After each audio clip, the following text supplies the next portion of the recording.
You're listening to Family Shadows, a place where the stories of love, loss, and family linger long after the lights go out. If you believe in stories that stay with you, make sure to subscribe so you don't miss the next one.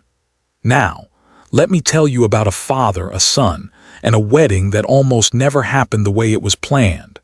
This is I paid for my son's wedding, but they uninvited me the night before. There are promises you make in the quiet of your own home that seem small at the time, but live with you for the rest of your life. I made one of those promises more than 2 decades ago, sitting on a sun-bleached porch with the woman I loved more than anyone. Her name was Grace. It was the summer of 1999. Our boy, Brandon, was 6 years old, chasing fireflies in the backyard with a mason jar while we sipped sweet tea in the fading light. Grace had this way of leaning into me when she was content, her head resting just beneath my chin. She whispered that night as the cicadas sang and the world felt safe. When our boy gets married one day, we'll be there, together, no matter what. I promised her we would. I didn't know then that life would take her from me long before that day ever came. The years after she passed were a blur of work and worry. I fixed engines for a living, the kind of job that leaves your hands rough and your back sore but keeps food on the table.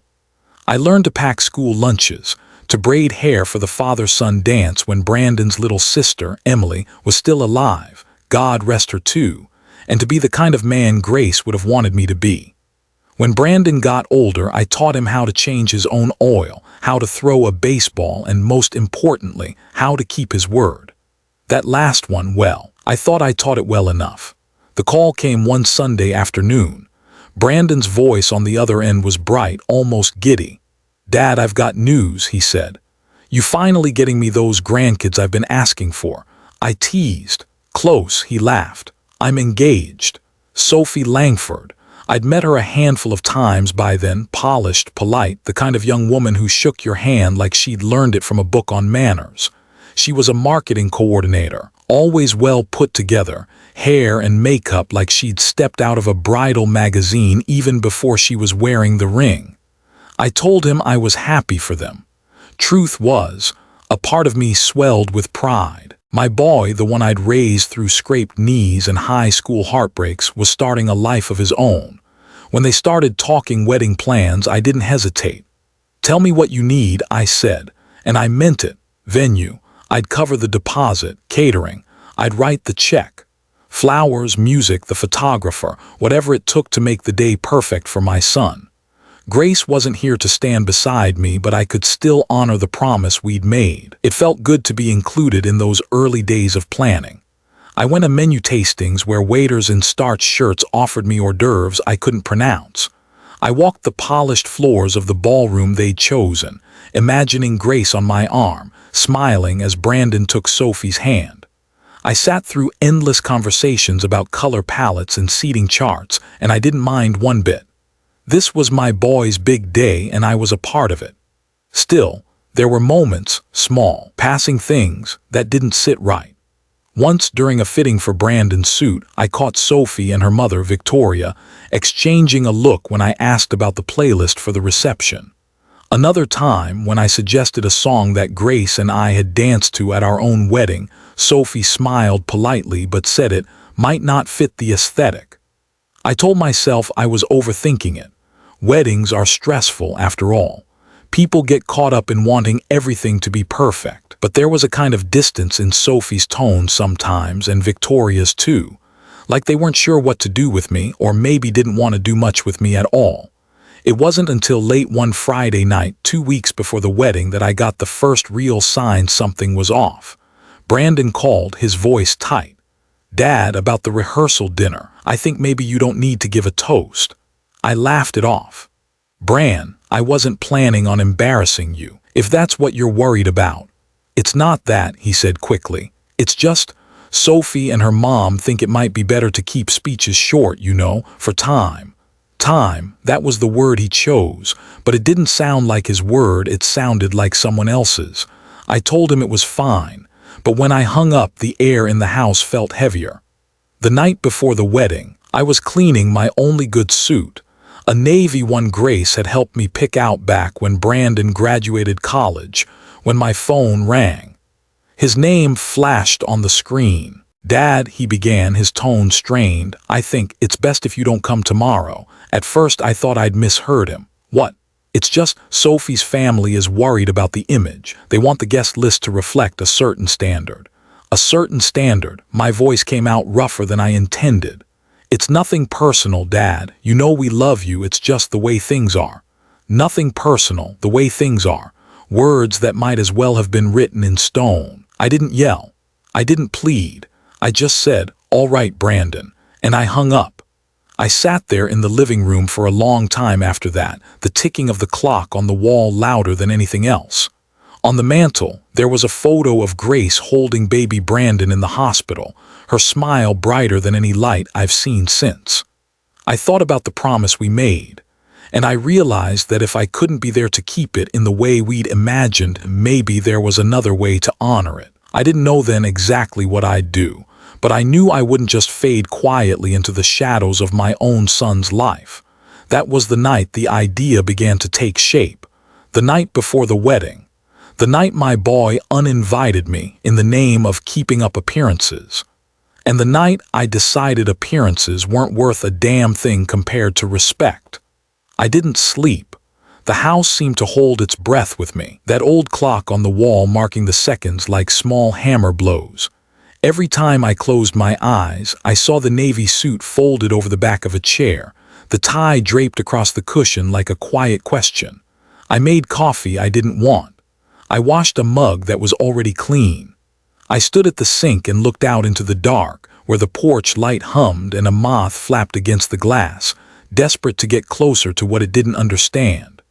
In the reflection on the window, I saw the same man I've been for years, 58, hair thinning, shoulders a little stooped from decades of lifting engines and leaning under hoods, but still steady enough to carry what needed carrying.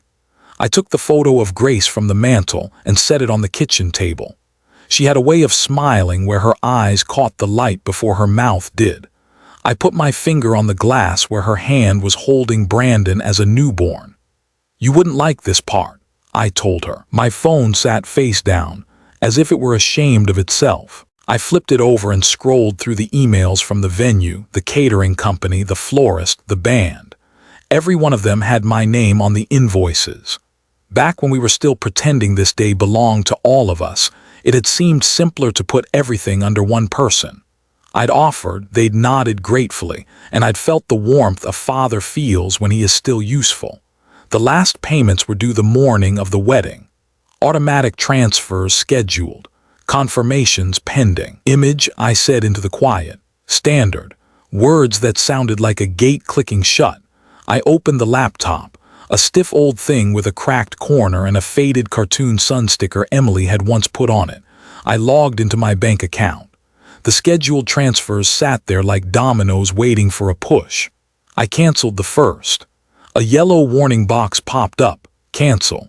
I typed confirm slowly, like tracing letters I hadn't used in years. The second one I hovered over longer. My hand shook. I thought of Brandon at 6 years old, a feverish night when he'd clung to me and left damp fingerprints on my t-shirt. "I've got you, buddy," I'd whispered then. I canceled the second payment, then the third, the florist, the quartet, the venue's final 40%. I left the photographer's payment alone. He was a young man starting out, kind when we'd spoken about lenses. Maybe it was foolish to draw lines of mercy inside a decision like this, but mercy is a habit you don't shake easily. The clock crept toward 2. My hands felt oily though I hadn't touched a wrench all night. I pressed my thumb to the bridge of my nose, waiting for regret to come. It didn't. Instead, something else settled in, a clarity I hadn't felt since the day I stood in a hospital corridor, telling my son we'd be all right because we had to be. The phone chimed. A text from Miles. "You up?" I called him. He answered on the first ring, voice rough but amused. "If this is you asking me to go fishing at 2 in the morning, I'm too old." I canceled the payments, I said. "All of them. Most. Enough." "Good," he replied as if I'd just told him I'd tightened a loose bolt. "You want a pep talk or you want pancakes? You're going to tell me I'm not crazy." "I'm going to tell you you're a father," he said, "and a father who's been treated like an optional extra. You draw your boundary and you stand there. That's not crazy, that's a map. They'll say I ruined their day. They already ruined yours," he said, calm as stone. "You doing this alone?" I looked at Grace's picture. "Not entirely. Come by in the morning, I'll make those pancakes anyway. We'll go over the contracts before anyone starts yelling." When dawn edged in, I showered, shaved, and put on clean jeans with a button-down that still carried the faintest ghost of motor oil. I returned Grace's photo to the mantel. "I'll be kind," I told her, "as far as I can be." Miles's street looked tired in the early light. He met me in his driveway with 2 paper coffee cups and a grin. "You look like a man who's done something honest," he said. We sat at his kitchen table while his old dog leaned against my leg. "Show me the paperwork," he said. I slid over the contracts. He read them, tapping a finger at each important line. "You're the payer of record. You control the final disbursements. Their image can take a back seat to fine print." "It's about respect," I said. "If they want me invisible, they don't get to spend invisible money." Miles nodded. "You going to the venue this morning?" "I am. You want me there?" "I need to do this myself." We ate pancakes at the counter, the kind of meal 2 men who have known each other for 25 years eat without ceremony. The venue sat near the river. An old brick building turned into a place where people forgot life had edges for a few hours. Trucks idled out front, men in black shirts unloading glassware, a florist's van spilling buckets of white flowers into the morning air. I remembered the sight 2 months ago, how Sophie had whispered, "This light is perfect," and how Brandon had squeezed her shoulder, a silent "whatever you want." I walked in through the service entrance. A woman with a clipboard and sensible shoes greeted me. "Good morning, can I help you?" "I need to speak to your manager," I said. "It's about the Carter-Langford wedding." The manager arrived, tall, precise, with a name tag that read Ryan. "Mr. Carter, nice to see you. I'm here to let you know that the final payments will not be processed," I said. "Per the contract, services should be suspended until payment is secured." He blinked, glanced at the clipboard woman, then back at me. "I'm sorry to hear that. Is there a problem?" I could have told him there were 100, but I chose my words carefully. I looked Ryan in the eye, steady but not unkind. "The problem," I said, "is that I was removed from the guest list for my own son's wedding less than 24 hours before it begins. I am the payer of record for this venue, for the catering, for most of what you see being set up here right now, and I'm not paying the balance." His mouth opened slightly before he caught himself. He adjusted his tie, the kind of small movement people make when they're buying time. "Mr. Carter, I'm sorry to hear that, but surely this can be resolved without." "There's nothing to resolve," I interrupted. "The contract states final payment must be made on the day of the event or services are suspended. I'm exercising that clause. You're within your rights to stop setup until it's paid. I'm within mine to not pay." The clipboard woman shifted her weight, pen hovering over paper as though she were afraid to write down what was being said. Ryan cleared his throat. "If I may, have you spoken to your son about this decision?" I smiled, but it didn't reach my eyes. "He spoke to me last night, said I wasn't welcome, said it was for the image." I stepped a little closer so my voice carried only to him. "Now the image is your concern too." Something changed in his face then. Not sympathy, just the recognition that a day he'd expected to run smoothly was about to take a sharp turn. "I'll need to inform the event coordinator," he said finally. "You do that," I replied. I stepped back into the hall as he walked briskly toward the main ballroom. From where I stood, I could see through the wide doors. White tablecloths half-draped, crystal glasses still in their crates, centerpieces wrapped in tissue paper. Workers moved like ants, but there was a hesitation in their pace now, as if they could feel the air change. Near the entryway, a florist in a green apron stopped mid-arrangement, watching Ryan whisper to a woman in a navy dress with a headset. She turned sharply, scanning the room until her gaze landed on me. She approached, her heels striking the polished floor in quick, precise beats. "Mr. Carter, I'm Claire, the event coordinator." I nodded. "I understand there's an issue with payment." Her tone was neutral, professional, but her eyes flickered with the calculation of someone juggling a dozen emergencies at once. "Not an issue," I said. "A decision. The balance isn't being paid. Your contract allows you to halt services until payment is secured. You should follow it." She inhaled through her nose, slow. "You realize this will shut down the event until someone—" "Yes, I realize." Her lips pressed together. "Very well, I'll speak to the bride's party." She turned, already raising her headset microphone to her mouth. That's when I saw them, Sophie and her mother, Victoria, standing at the far end of the ballroom near the floral arch. Sophie wore a silk robe, hair pinned in soft curls, a phone in her hand. Victoria stood beside her, arms folded, a hawk in pearls. Claire reached them first. I couldn't hear the words, but I saw Sophie's expression shift from mild irritation to sharp disbelief. Her head snapped toward me, and even from 30 feet away I could read her lips. "What?" Victoria's eyes narrowed. She whispered something to Sophie, and they both started walking toward me. The air in the room seemed to tighten with each step they took.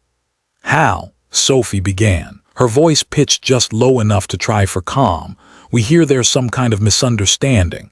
"No misunderstanding," I said, "just a change in plans." Victoria stepped forward, her perfume arriving before her words. "This is not the time or place for whatever point you're trying to make." "This is exactly the time and place," I answered.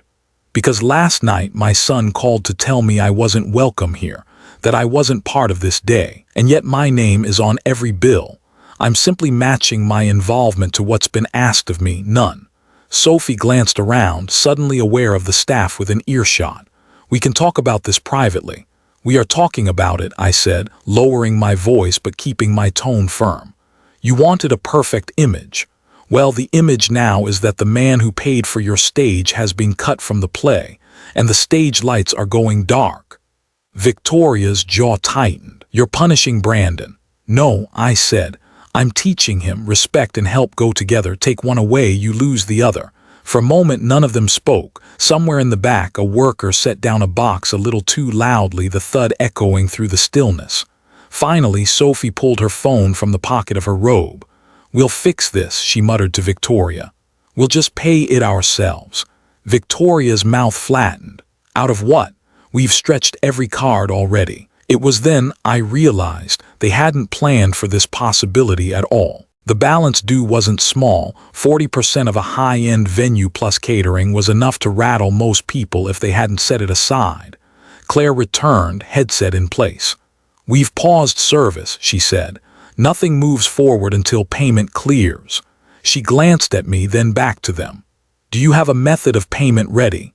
Sophie's fingers fumbled on her phone screen. Victoria looked away, her face hardening into something colder than disapproval, more like calculation. And I stood there steady, knowing this was only the first ripple. The real wave was still on its way. Brandon arrived faster than I expected. One moment the ballroom was a slow-moving storm of whispers and halted hands. The next, my son was striding in through the side doors, his tuxedo jacket slung over one arm, tie hanging loose around his neck. His hair was damp, as if he'd just come from the shower, but his face was all heat and disbelief. "Dad," he said, voice low but tight as a bowstring, "what the hell is going on?" I didn't answer right away. I let him close the distance, let him stand close enough to see the fine sweat along his hairline and the way his jaw worked like it was chewing back words. He looked so much like Grace in that moment. Same brown eyes, same way they sparked when the world didn't go the way they thought it would, that I had to take a breath before speaking. "I'm matching my role to the one you gave me," I said. "What does that even mean?" "It means last night you called me to say I wasn't welcome, that I wasn't part of this day, so I've stepped out. Entirely." His head shook, sharp and quick, like he could knock the meaning out of my words. "You canceled the payments." "Yes." He closed his eyes for a second, inhaled through his nose. "Do you have any idea what this does to us?" I glanced around the half-set ballroom, the stalled staff, the arch of flowers still wrapped in tissue. "I think I do." "This is supposed to be the happiest day of my life," he said, and for the first time his voice cracked, not in anger but in something close to pleading. "You're turning it into a disaster." I leaned a little closer. "You did that when you decided I wasn't good enough to sit in the crowd and watch my own son get married." His eyes dropped just for a second, but he forced them back up. "It wasn't about you not being good enough." "It was exactly about that," I cut in. "You used different words. Image, standard. I know what they mean." Behind him, Sophie had moved closer, her robe cinched tighter, her expression wary but still defensive. "Hal," she began, "can we please just— This is between me and my son," I said, not raising my voice but letting the weight in it make the point. Brandon shifted his stance, one foot forward, one back. "You've been part of this whole thing from the start. You were supposed to give me away." "That's for daughters, Bran. You know what I mean. You were supposed to be here." "I was," I said, "until you told me not to be." For a heartbeat, he said nothing. Just stood there, breathing hard, the space between us heavy with every moment we'd ever shared, little league games, scraped knees, late-night talks in the garage. Then he ran a hand through his hair, eyes darting toward Sophie, toward Victoria, toward the staff who were clearly pretending not to listen. "Dad, please," he said, voice quieter now. "We can't fix this without you." The words hung there, tempting, but I remembered the tone from the night before, the certainty in it. I remembered how easy it had been for him to cut me out. "I'm not here to fix it," I told him. "I'm here to stand where I should have been standing all along, where my dignity isn't for sale." Something in him faltered. He looked away, jaw tightening. Sophie touched his arm, but he didn't shake her off. From the far side of the room, Claire approached again, her headset tilted down so she could hear through the static. "We've got 30 minutes before we start losing the schedule completely," she told Brandon and Sophie. "If payment isn't processed, we can't hold the vendors much longer." Victoria stepped in then, her voice clipped. "Brandon, go get your wallet. Use my card if you have to. We are not letting this." "Your card's maxed," he muttered, not looking at her.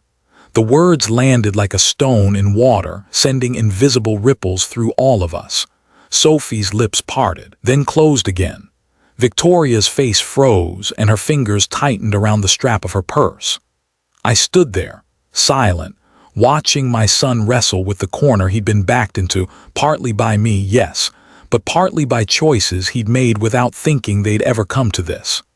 And somewhere deep down, I knew the next words out of his mouth would decide whether this day broke us for good or forced us to face what we'd both been avoiding for years. Brandon didn't speak right away. He kept his eyes fixed somewhere over my shoulder, like he was looking for an exit that didn't exist. The silence between us stretched until even the clink of glassware in the distance seemed too loud. Finally, he shifted his gaze back to me, and I could see the strain pulling at his face. "Dad, if I ask you to just let this go for today, could you?" His voice was quieter, not the sharp demand from earlier but the uneasy tone of a man trying to walk across a rope without falling. "No," I said plainly, "not after last night." Sophie stepped forward, her hand still on his arm. "Brandon, we can't stand here all day. The guests will start arriving and—" "I know," he said, his tone short, the words snapping in the air like dry twigs. He turned fully toward me. "You think I wanted to make that call last night? You think I didn't sit there for an hour going back and forth in my head knowing it would hurt you? I think you wanted to avoid an argument with Sophie's family," I replied, calm but firm, "and I think that was easier than standing up for me." A flush crept up his neck, the kind that comes from a mix of shame and stubbornness. "It wasn't just them," he said. "It was this whole thing is complicated." "Complicated," I echoed. "Funny, son, respect is usually pretty simple. You either give it or you don't." Behind him, Victoria shifted her weight, the click of her heels sharp against the floor. "Hal, you're making this bigger than it needs to be. This is a wedding, not a courtroom. Let the kids have their day and we can discuss the rest afterward." I looked at her, then back at my son. "And when exactly would afterward be, Brandon? Because I'm guessing after today there wouldn't be much to talk about at all." His mouth tightened. For a second I thought he might actually walk away. Then Claire approached again, her headset tilted forward. "We've reached the 20-minute mark." she said, her voice brisk but not unkind. We're going to have to start releasing vendors if there's no payment. That hit him. He glanced at Sophie, then back at me. If I pay this, we can move forward, right? Claire nodded. As soon as the balance clears, we resume. Brandon reached for his jacket pocket, pulled out his wallet. His fingers hesitated over a credit card before sliding it back in. He turned to Sophie. Do you have anything left on yours? Sophie's eyes widened. Brandon, I told you after the dress and the deposits I'm maxed. He turned to Victoria. She didn't even reach for her purse. And in that moment I saw the truth settle in on him like a heavy coat. The perfect image they'd been chasing was a lot more fragile than he'd believed. He looked back at me and his voice dropped low enough that only I could hear. If I do what you're asking, I lose the day. No, I said softly. If you keep going like this, you lose a lot more than that. For a long beat we just stood there, two men with the same eyes, the same stubborn streak, locked in a silence thick enough to touch. Then slowly he closed his wallet and slipped it back into his pocket.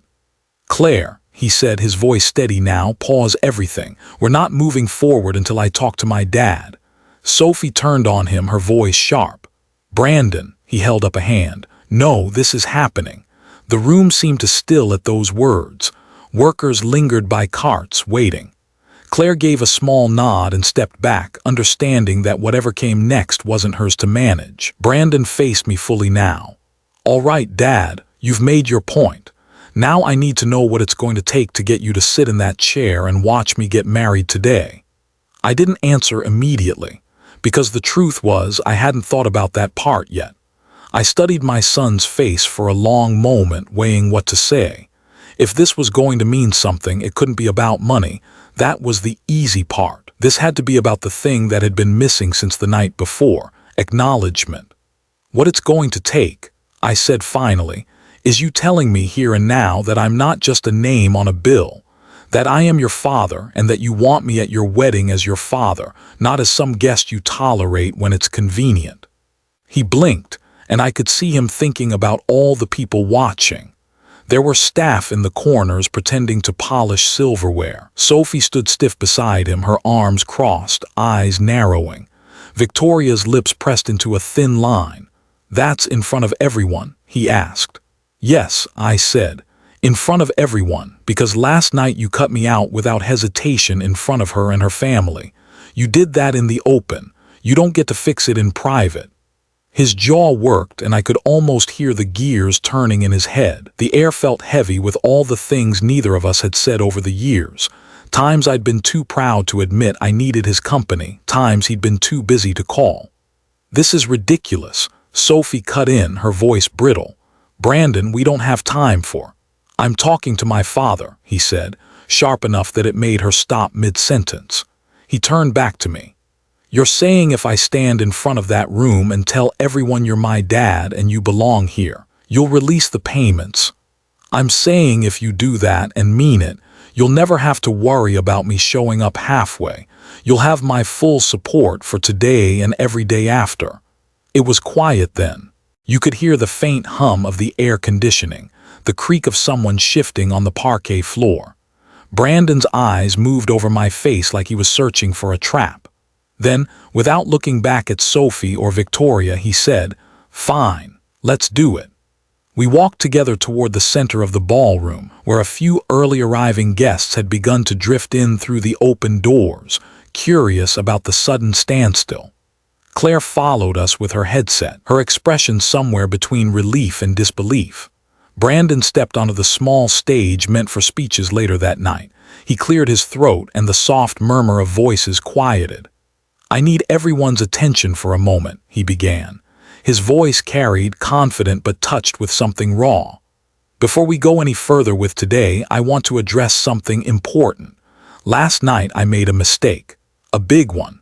I told my father he wasn't welcome here. I thought I was protecting an image, but what I was really doing was throwing away the one person who's been in my corner my entire life."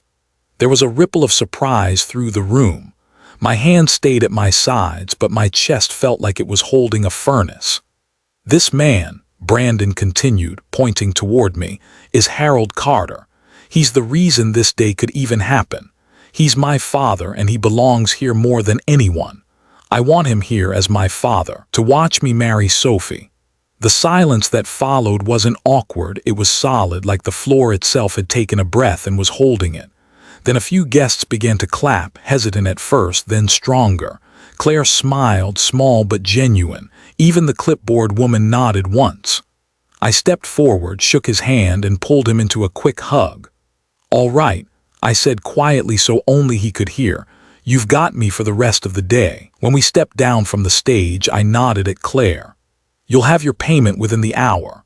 And just like that, the room shifted back into motion. Staff resumed their work, music filtered in through the speakers, and the smell of fresh flowers filled the air again.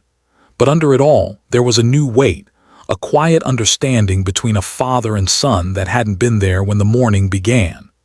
The ballroom came back to life like someone had thrown a switch. The hum of conversation swelled, trays of glassware clinked, and staff moved briskly between tables. But beneath the restored rhythm, there was still an undercurrent, an unease that you could feel if you looked in the right places. Sophie kept her distance, hovering near the floral arch with two bridesmaids fussing over her hair. Every so often her eyes would flick toward me, sharp and measuring, like she was recalculating her place in this new arrangement. Victoria, on the other hand, didn't bother with subtlety. She lingered in the corner nearest the stage, speaking quietly to a man in a gray suit, probably a relative from her side, but her gaze kept returning to me, cold as a January river. Brandon was pulled away almost immediately after our moment on stage. Relatives, groomsmen, and a nervous officiant needed him for something every 5 minutes. Still, every time we caught each other's eyes across the room, there was a brief nod, small, but enough to remind us both that the earlier confrontation hadn't been for show. Claire, the coordinator, came over with a clipboard and a cautious smile. "We're back on schedule, Mr. Carter," she said. "Catering's confirmed, band setting up. We're aiming for the ceremony in just over an hour." "Good," I said, and I meant it. Not because I was eager for the wedding exactly, but because the quicker we got there, the less time there was for someone to try and undo what Brandon had just done. I took a walk around the venue while the staff worked. The place really was beautiful, polished wood floors, high windows that let in the soft light from the river, and the faint scent of roses from the centerpieces. I stopped near one of the tables and noticed the place cards already set out. My name was there, printed neatly, tucked beside an empty wine glass. Table 4. I let my fingers rest on the card a moment longer than necessary. After last night, seeing my name in its place felt strange, almost surreal, as if it belonged to someone else. On my way back toward the main floor, I passed Sophie. She didn't stop me, but she spoke just loud enough for me to hear without turning her head. "You could have handled this differently." I paused, but I didn't face her. "So could you."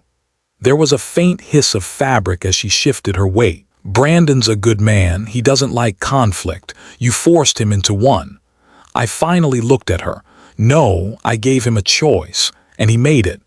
Her lips pressed into a thin line, but she didn't argue further. I left her standing there and crossed the room toward the coffee station. Victoria intercepted me halfway. "Whatever you think you won today," she said quietly, "don't mistake it for a victory. You've embarrassed him in front of people he has to live with for the rest of his life." I sipped the coffee the attendant had just handed me. Funny, I thought I reminded him who's been living with him all his life. Her eyes narrowed, but she didn't reply. Instead, she turned on her heel and disappeared into a cluster of guests. The hour before the ceremony passed in a blur of movement. Photographers corralling people for group shots, staff adjusting table settings, guests arriving in clusters and shedding coats. I kept to the edges, offering polite nods to those who recognized me, keeping my conversations short. Brandon found me just as the first strains of music began to filter in from the string quartet. "You ready to take your seat?" he asked. "I am," I said. "Are you?" He gave a short laugh, though it sounded more like a release of nerves than amusement. "I guess we're about to find out." We walked together toward the seating area, People turned to watch him, of course, but some eyes lingered on me a beat longer than courtesy required. I didn't mind. Let them see. When I sat down at table 4, the view of the aisle stretched out perfectly in front of me. The floral arch at the far end framed the empty space where Sophie would soon walk. The hum of conversation softened as more guests took their seats. Somewhere in the back, the music shifted, and the air seemed to grow thicker, more expectant. And as I settled in, I realized the hardest part of the day might not have been getting here. It might be what comes after the vows are spoken, when the speeches start, and when everyone decides how they really feel about what happened this morning. The quartet's melody shifted into something softer, deliberate, music that told everyone the ceremony was beginning whether they were ready or not. Conversations died away in gentle ripples. The scrape of a chair leg, the rustle of fabric, and then silence except for the strings. From my seat, I could see Brandon standing at the altar beside the officiant. His tuxedo fit perfectly, the jacket now buttoned, his tie knotted tight. He was composed in that way a man is when he's forcing himself to be, shoulders back, jaw set, eyes forward. But every so often his gaze would drift across the guests until it found me. And when it did, he gave the smallest nod. I returned it, steady, no smile, just enough to tell him I saw him. The bridal party began their procession, bridesmaids in pale champagne dresses, each carrying a bouquet that matched the arch's roses. Guests murmured their appreciation. Cameras lifted. My table mates whispered the names of cousins and friends as they passed, but I didn't join in. My attention was on the space just beyond the doors where Sophie would appear. When she did, the room drew in a collective breath. Her gown was silk and lace, light catching on every bead. Victoria was at her side for the walk, her posture regal, eyes fixed ahead. They moved together slowly, a choreography of elegance, until halfway down the aisle when Sophie glanced, just briefly, toward me. Her expression didn't change, but the glance was enough to carry its own message. You're here, but not because of me. I didn't flinch. I sat straighter. As she reached the altar, Brandon stepped forward to take her hand. Victoria released her daughter's arm with the poise of someone passing a baton in a race she had trained for all her life. The officiant welcomed everyone, voice warm, practiced, the kind that made strangers feel like family. The ceremony unfolded in the expected beats. Vows read, rings exchanged, laughter at a small stumble over words, the faint sniffle from someone in the second row. On the surface, it was perfect, exactly the kind of moment they'd wanted to preserve. But sitting there, I felt the weight of the morning hanging between us like an unspoken line in the program. When the officiant invited them to share their personal vows, Brandon spoke first. His voice was clear, but when he reached a line about those who have stood beside me all my life, he looked directly at me. It wasn't theatrical, there was no grand gesture, but it was enough. A private acknowledgement in a public moment. Sophie's vows were polished, almost scripted, her eyes fixed on Brandon the whole time. She didn't look my way once, and I didn't expect her to. The pronouncement came, the kiss, and then applause that filled the room. Guests rose as the couple walked back up the aisle together, smiling for the cameras, accepting congratulations. The music swelled again, this time brighter, celebratory. As people began to filter toward the reception area, Brandon doubled back toward me. He bent slightly, his voice low. "Glad you stayed." I met his eyes. "Glad you wanted me to." He hesitated, then straightened, moving on to greet more guests. I stayed seated for a moment longer, letting the crowd thin. From across the room, I could see Victoria speaking to Sophie, both of them glancing my way. Whatever was being said wasn't friendly, but that didn't matter. I had kept my seat. I had kept my dignity. And the day, for all its fractures, was still moving forward. The reception hall was a short walk from the ceremony space, but in that brief distance, the atmosphere shifted. The solemn hush of the vows gave way to the swell of voices, the clink of glasses, the hum of 100 private conversations blending into one. The band had switched to something lively enough to keep people from lingering in doorways, and servers moved quickly with trays of champagne flutes. I entered with the rest of the guests, letting the crowd flow around me. The scent of roasted chicken and fresh bread drifted from the kitchen, mixing with the faint sweetness of the floral centerpieces. My seat at table 4 was easy to find. The name card still stood where I'd left it, a small reminder of the morning standoff. I sat, sipping water for now, and watched the room. Brandon and Sophie made their rounds, stopping at each table, smiles wide, hands outstretched. Brandon's smile was the same as it had always been, warm, a little lopsided when he was genuinely pleased, but Sophie's had the polish of a stage performance. Each guest got a handshake or a hug, a few carefully chosen words, and then they moved on. When they reached my table, Brandon leaned down and hugged me. "Dad," he said quietly, "thanks for being here. Really." Sophie bent slightly, hands clasped in front of her. "We appreciate you coming," she said. Her tone was polite, nothing more, but her eyes didn't linger on mine. "You're welcome," I said simply. They moved on to the next table. As soon as they were gone, the man seated to my right, a cousin from Grace's side I hadn't seen in years, leaned in. "Heard there was a bit of excitement this morning," he murmured, clearly fishing. "Nothing worth repeating," I replied, keeping my voice even. "Still," he said with a small grin, "you've got half the room wondering how you pulled it off." I smiled faintly, not giving him the satisfaction of an answer. Dinner began with a salad course, then chicken or beef depending on the card you'd chosen months ago. Conversation at my table drifted between safe topics, whether vacations, the rising cost of gas. But every so often someone would glance toward me, curiosity not quite hidden. Halfway through the meal, Victoria approached. She didn't sit, she simply rested one hand on the back of an empty chair. "I trust you're enjoying yourself," she said. "I am," I replied, taking a sip of water. Her eyes narrowed slightly. "Good. I'd hate to think you went through all that trouble this morning just to sit here and brood." I set my glass down slowly. "You don't need to worry about me, Victoria. I know how to behave in public."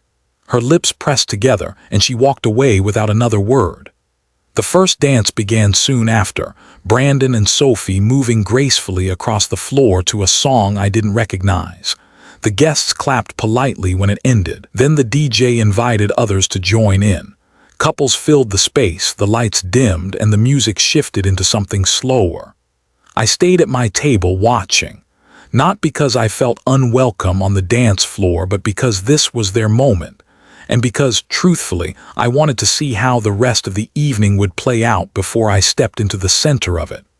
From across the room, Brandon caught my eye. It wasn't a long look, but it was enough to remind me that despite everything, we'd reached some kind of understanding. For now, that was enough. The clink of a fork against glass cut through the low hum of conversation, sharp and clear. Guests turned toward the head table where Brandon stood, one arm around Sophie's chair. The microphone in his other hand caught a faint echo before settling into his voice. "All right, everyone," he began, smiling in that way people do when they're both nervous and proud. "We've got a few toasts lined up tonight, but before we start, there's one person I want to hear from first." A few curious glances moved around the room. My table mate glanced at me, eyebrows raised. Brandon turned toward me. "Dad, would you come up here?" The room shifted, the kind of ripple you feel more than hear. For a moment, I stayed seated, letting the weight of the invitation settle. This wasn't in the plan. This wasn't in any plan. Then I pushed my chair back, smoothed my shirt, and made my way toward him. The space between my table and the head table felt longer than it was. Conversations faded to a hush as I walked, footsteps steady on the polished floor. Brandon met me halfway, handed me the microphone without ceremony, and stepped back. I took a breath, the kind that fills your lungs and steadies your hands. "Evening," I began, letting my voice carry just enough to reach the back of the room. "Most of you know me, and for those who don't, I'm Harold Carter, Brandon's father. Today, I was asked to say a few words." A murmur of polite acknowledgement rolled through the room. I let it pass before continuing. "I've been a mechanic most of my life. That means I spend my days fixing things, machines, engines, sometimes things that people thought were beyond repair. And one thing I've learned is that you can replace parts, you can polish the chrome, you can make something shine again, but none of it matters if you don't respect the thing you're working on. I glanced toward Brandon, meeting his eyes. Family works the same way. You can plan the perfect day, you can have the best music, the finest food, but without respect, it all runs rough. And respect, like an engine, needs care. You can't put it off and expect it to work when you need it most. A few heads nodded.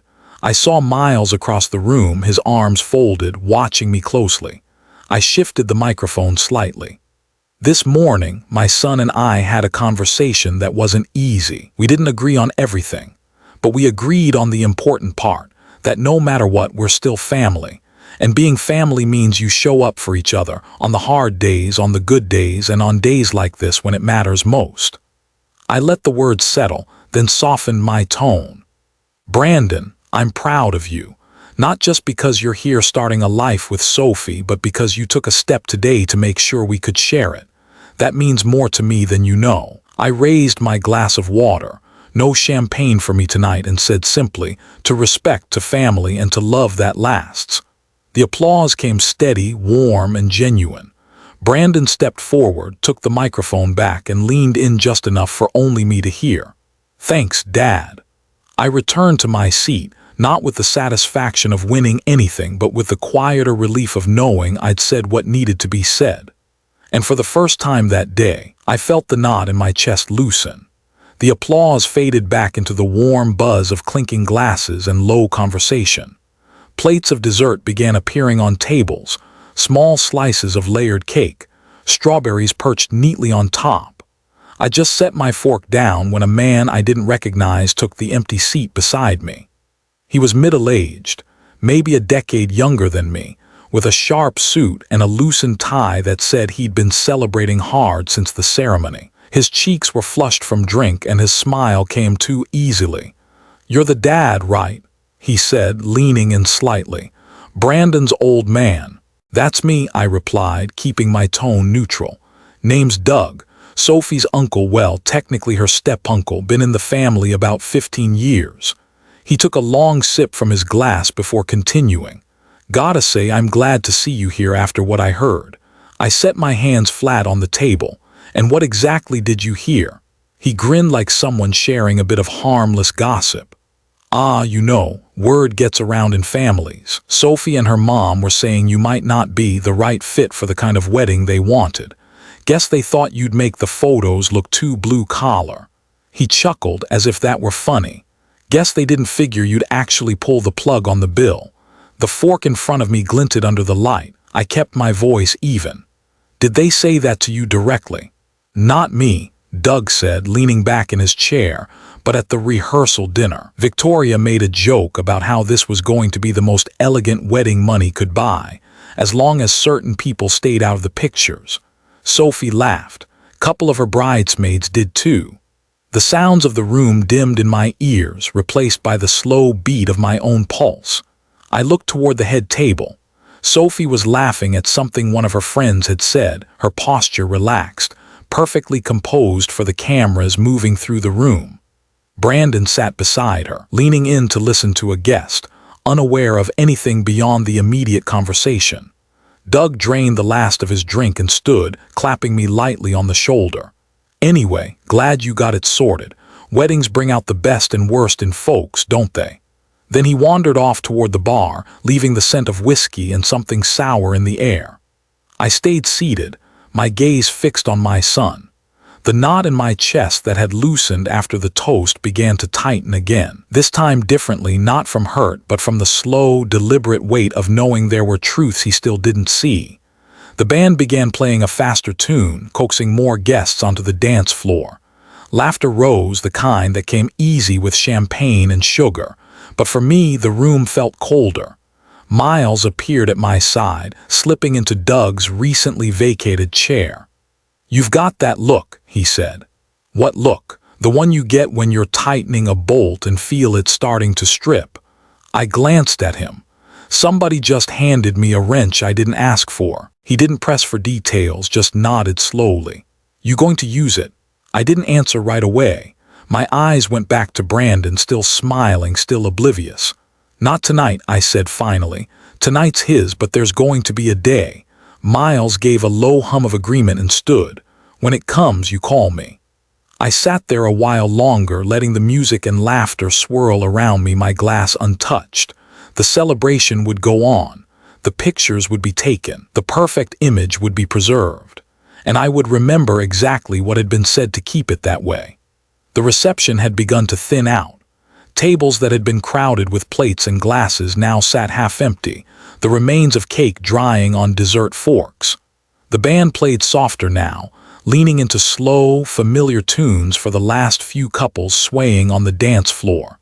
Staff moved quietly among the guests, clearing what they could without breaking the mood. I was considering whether to slip out unnoticed when I saw Brandon moving through the room, his jacket unbuttoned, tie loosened. He stopped to shake hands, to thank people for coming, but there was something in the way he scanned the crowd, like he was looking for someone. Near the bar, I spotted the cause. An older man with a deep laugh was leaning toward him, saying something in a tone that carried just enough to reach where I sat. I didn't catch the start, but I heard the words, "Your dad," and "staying out of the photos." Brandon frowned. "What do you mean by that?" The man chuckled, clearly unaware he just stepped onto a live wire. "Oh, nothing. Just that I heard from Victoria the other night before the rehearsal about how she was relieved you'd found a way to keep things refined." Sophie agreed, said she didn't want any distractions from the look she was going for. Brandon's brows drew tight. "Distractions." The man sipped his drink. "Her words, not mine. Anyway, you smoothed it over in the end, so no harm done." He clapped Brandon on the shoulder and wandered off toward the coat check. Brandon stood there for a moment, not moving, as if the music and chatter had fallen away. Then his head turned toward the head table, where Sophie and Victoria were laughing with two of the bridesmaids. I could see the shift in his expression even from across the room, confusion, then the first spark of something darker. He walked straight toward them, weaving through chairs and lingering guests. I stayed where I was, but my eyes followed every step. He stopped at Sophie's side. "Can I talk to you for a second?" His tone wasn't loud, but it was sharp enough to cut through the conversation. Victoria looked up first, her smile faltering. "Is something wrong?" Brandon didn't look at her. "Did you tell people you didn't want my dad in the photos?" Sophie blinked, caught off guard. "What? You heard me." Her eyes darted toward Victoria, who set down her champagne glass with deliberate care. "Brandon, tonight isn't the time for this," Victoria said smoothly. "It's exactly the time," he said, still looking at Sophie. "Did you say that?" Sophie's mouth opened, then closed. "I may have said something about wanting the pictures to have a certain style. A style without my father in them." His voice was still quiet, but the edge in it could cut glass. The nearby conversation faded as people noticed the tension. Sophie glanced around, her cheeks flushing under the attention. "Brandon, please." "No," he said, and now he turned toward Victoria. "And you, did you encourage this?" Victoria's expression didn't change. "I suggested the day would run smoother if everyone understood their place." "My father's place," Brandon said, "is in my life. And if you can't see that, then maybe you've misunderstood yours." The words landed heavy. Victoria's eyes hardened, but she didn't speak. Sophie reached for his arm, but he stepped back. "We'll finish the night," he said, his voice low enough that only their table could hear. "But we're talking about this tomorrow." He walked away without waiting for an answer, heading toward the far side of the room. For a moment his gaze caught mine. He didn't stop, didn't speak, but there was something in that look, an acknowledgement, maybe even an apology, that hadn't been there before. I sat back, the knot in my chest loosening just enough to breathe. The evening wasn't over, but something fundamental had shifted. The perfect image they'd been chasing all day had just cracked, and my son had been the one to put the first line in it.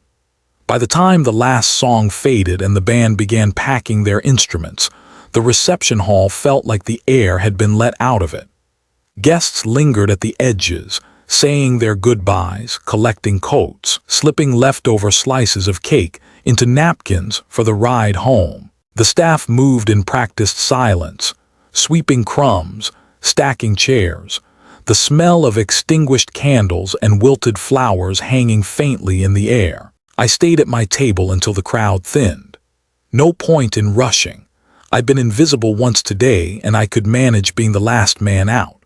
From across the room, I watched Brandon shake hands with the band leader, exchange a few words with Claire, then hug Miles. God knows what they talked about, but Miles caught my eye and gave me a subtle nod as if to say he's fine. When I finally rose and headed toward the door, the cool night air spilling in from outside, Brandon was there by the coat rack, still in his tux but with the top button undone and the bow tie stuffed into his pocket. He glanced over his shoulder when he heard my steps. "Hold up a sec," he said. We walked out together into the parking lot, the music and chatter fading behind us. Out here, the only sound was the distant hum of the highway and the crunch of gravel under our shoes.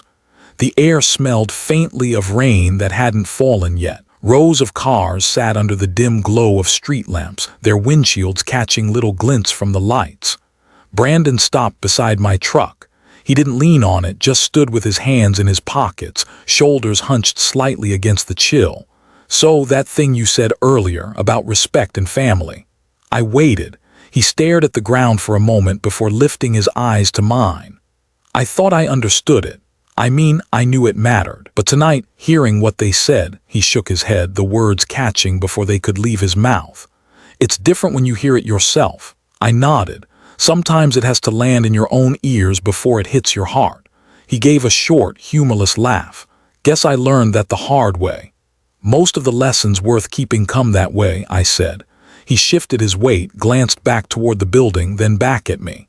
"I'm sorry, Dad, for last night, for letting them make me think you didn't belong." There it was, the thing I'd wanted but hadn't dared expect to hear tonight. I let it sit between us for a second before answering. "I appreciate that, more than you know, but this isn't just about belonging at a wedding, it's about where we stand after it." "I know," he said quietly, "and I want to fix that.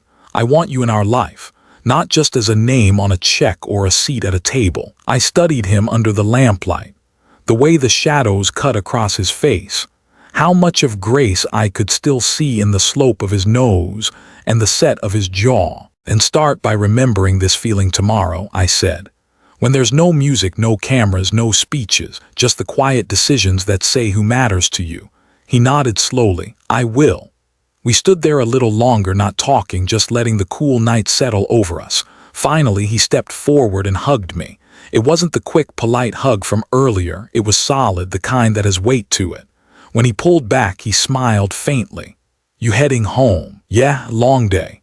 "I'll call you this week," he said. "No excuses this time." I got into the truck, the seat familiar under me, the faint scent of motor oil still clinging to the upholstery.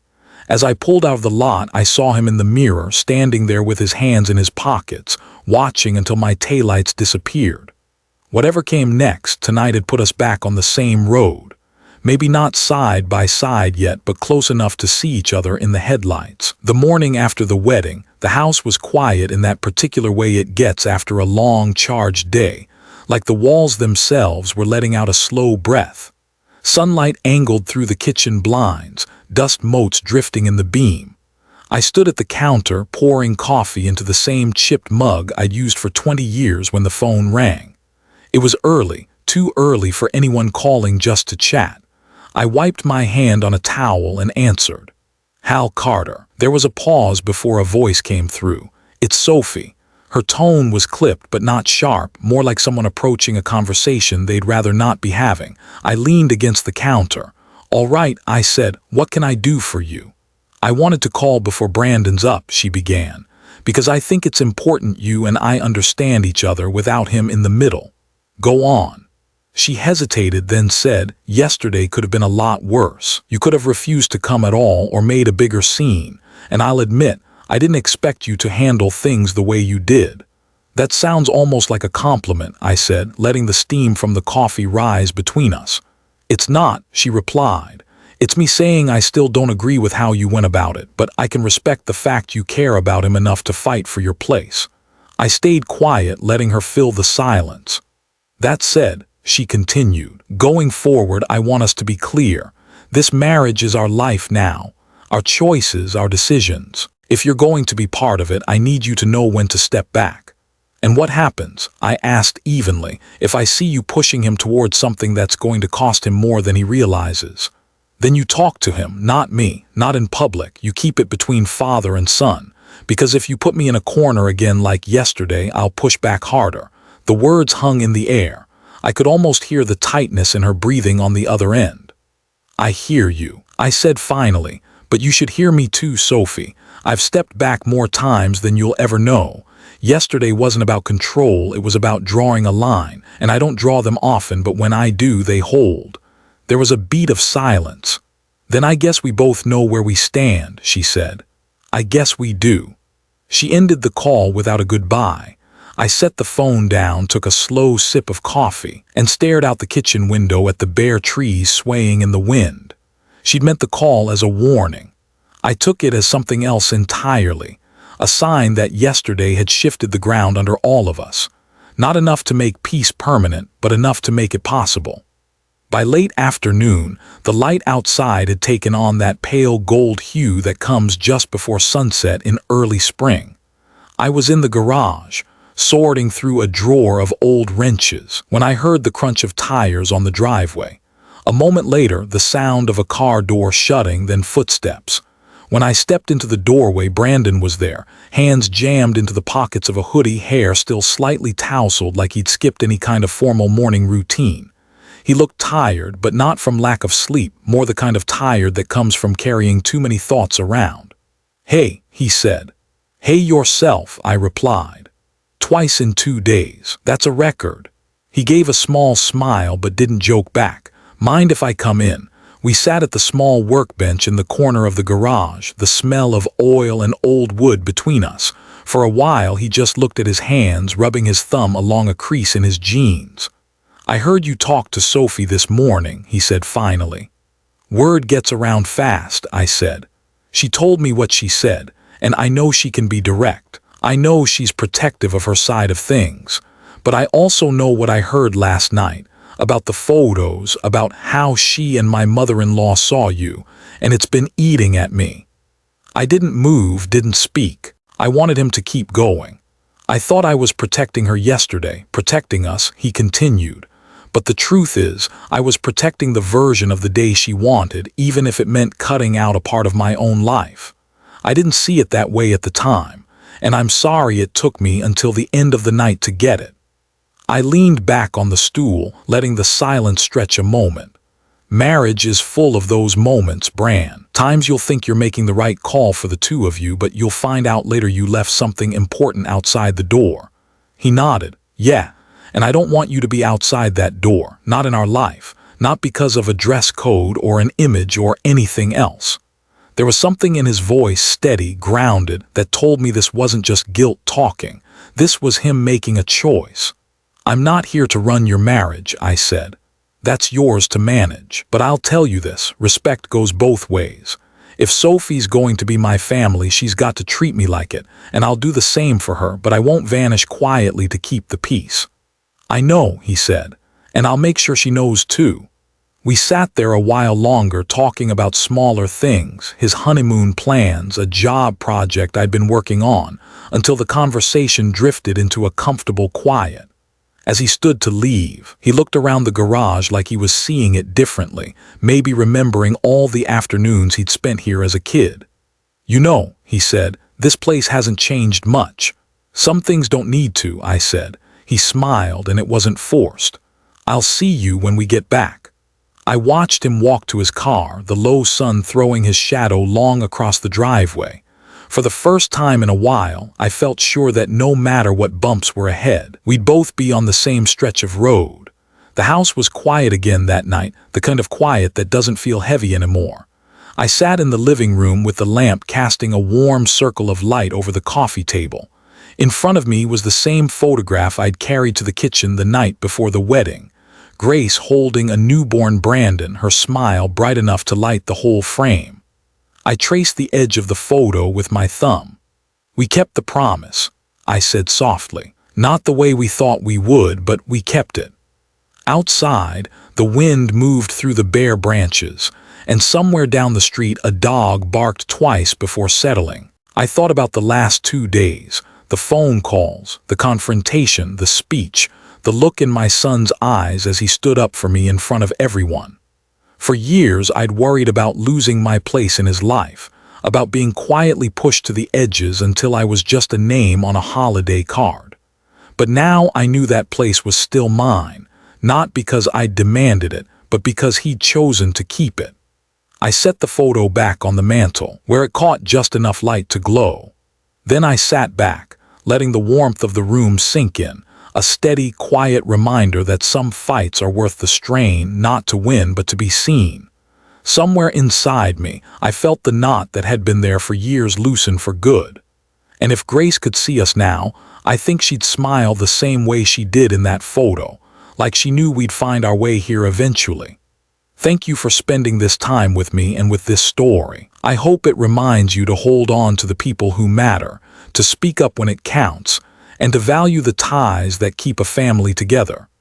Wishing you health, peace, and a home filled with the kind of love that lasts through every season. From my family to yours, be well and cherish each other.